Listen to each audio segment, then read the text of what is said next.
Baik, yang kedua ini adalah masih di strategi manajemen lalu lintas, tapi kita membahas tentang bagaimana strategi dalam mengurangi jumlah kendaraan atau yang sering disebut sebagai transit demand management.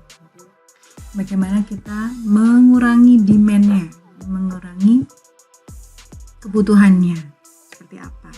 Nah, di sini bisa diklasifikasikan lagi menjadi dua. Yang pertama adalah mengurangi jumlah kendaraannya dan pengalihan rute. Nah, untuk mengurangi jumlah kendaraan itu juga bisa melalui beberapa aplikasi ya, metode penerapannya ya.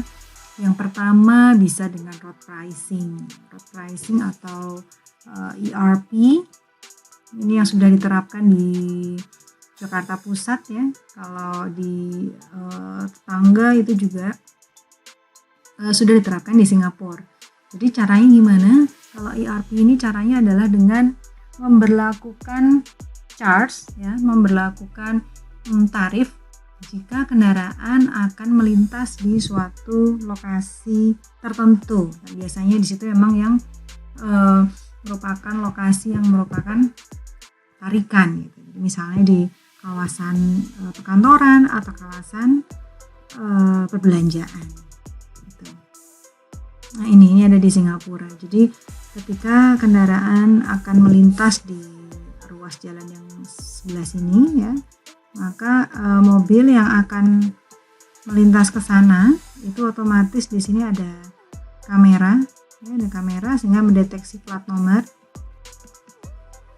Nah, nanti di sini tertera bahwa pada pukul ini ya 5.30 sampai 5.35 itu dikenakan tarif sebesar $1. Ini yang berlaku di Singapura. Demikian. Nah, nanti tagihannya akan ada di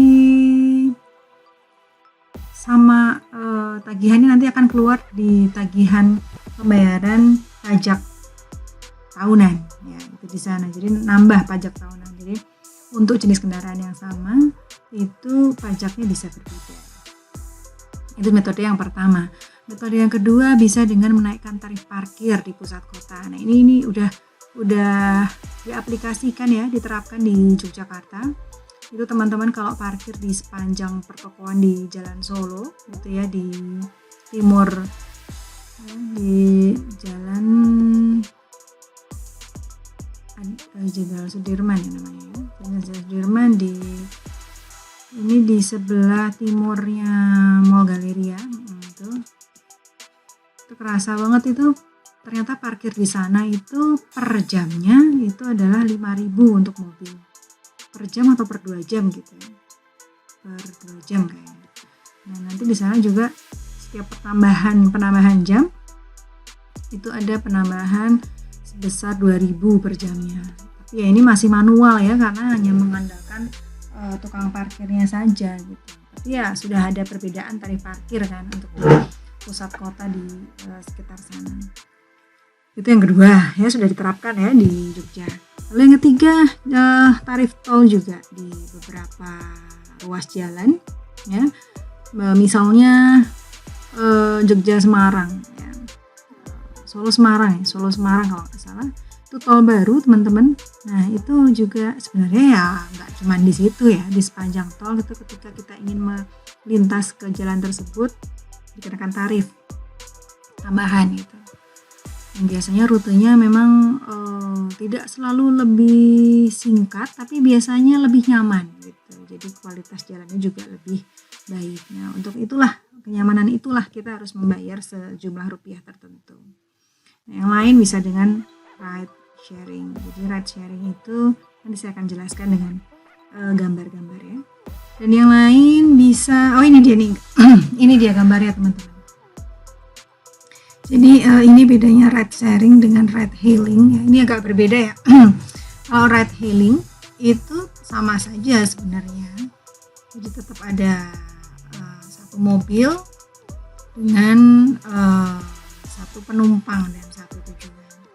Itu ride sharing, teman-teman. Jadi misalnya dengan aplikasi online ya, dengan GoCar, GoRide, Grab, Maxim itu tuh sebenarnya ride hailing, sehingga menurut hemat saya itu tidak mengurangi kemacetan karena orangnya tetap sama, kendaraan yang melintas juga tetap sama, cuman bedanya dia pakai mobil orang, mobilnya dia sendiri kan gitu. Itu ride hailing.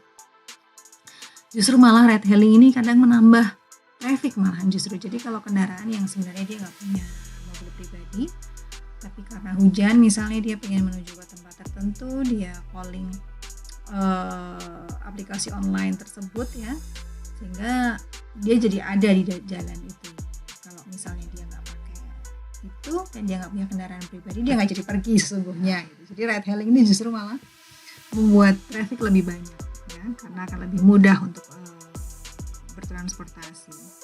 Nah tapi kalau ride sharing teman-teman, ini ada satu mobil,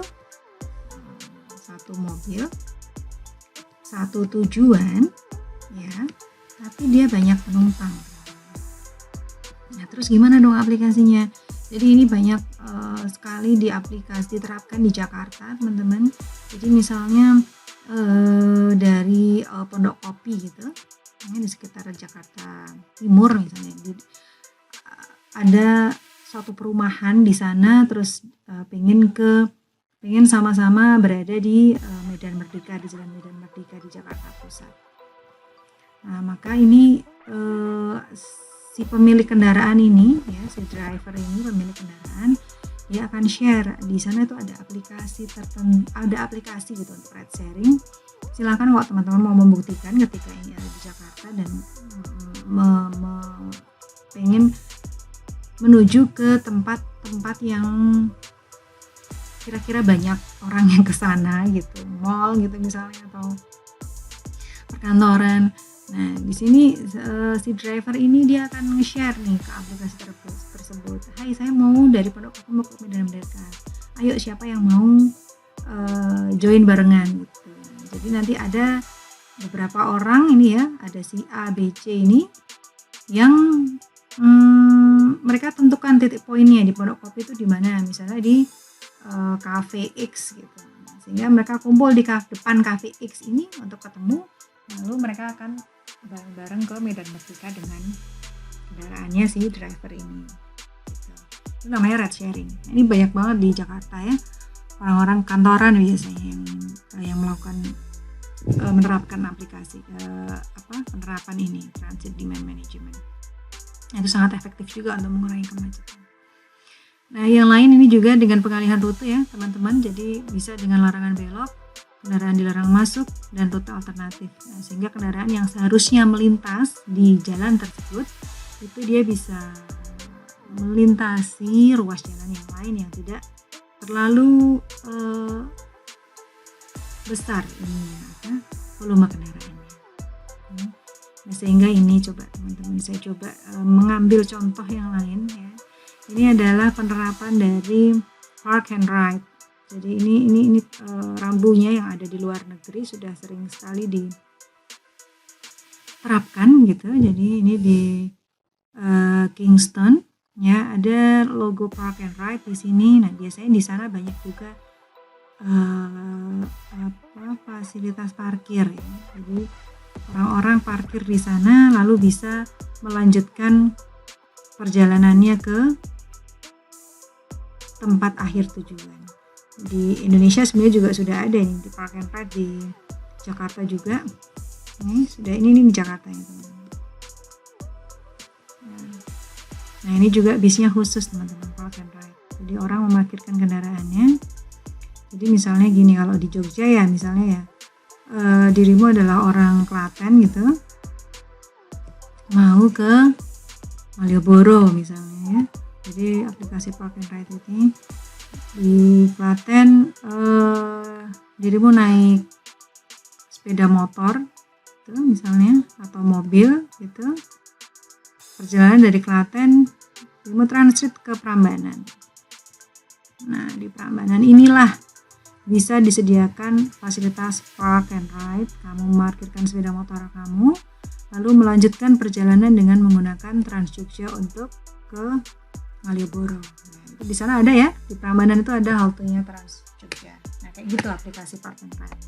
Nah, sehingga kalau park and ride itu juga bisa mengurangi kendaraan ya, jadi beberapa orang tadi dari Klaten itu banyak orangnya yang mau ke Malioboro gitu misalnya atau tujuan yang lain itu memarkirkan dulu kendaraan pribadinya di Prambanan untuk melanjutkan perjalanan ke Malioboro.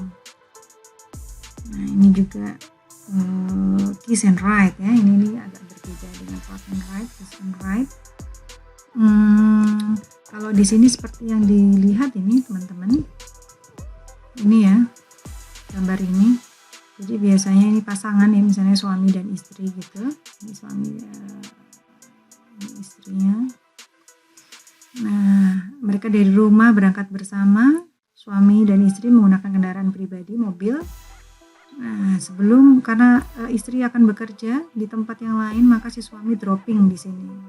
Ada logonya khusus K&R ya, kiss and ride.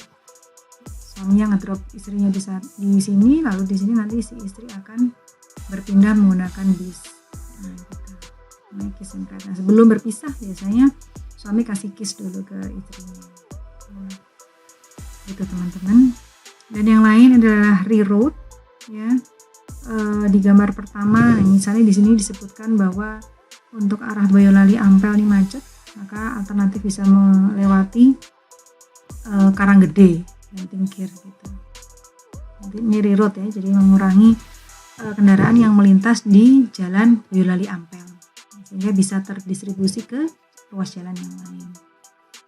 Nah, misalnya ini juga ini dari Adelaide ke Brisbane, misalnya ini ya di Australia ya. Kalau di sini ada beberapa pilihan rute gitu, jadi bisa dengan sama hampir waktunya mungkin tidak yang ini yang A dan B ya, selisihnya tidak banyak, hanya 3 menit. Nah, tinggal ini aja sih yang melewati di atas ini rute yang biasanya dominan gitu ya, 23 hampir sehari 6 menit, yang di sana cuma 57 menit. Nah, selisihnya di sekitar 50-an menit. Nah, tapi mungkin ruas jalan yang ini nih, nah yang di bawah itu maaf yang di atas ya, yang karena macet. Baik, mungkin itu untuk yang kedua. Nanti akan kita lanjutkan untuk strategi yang ketiga.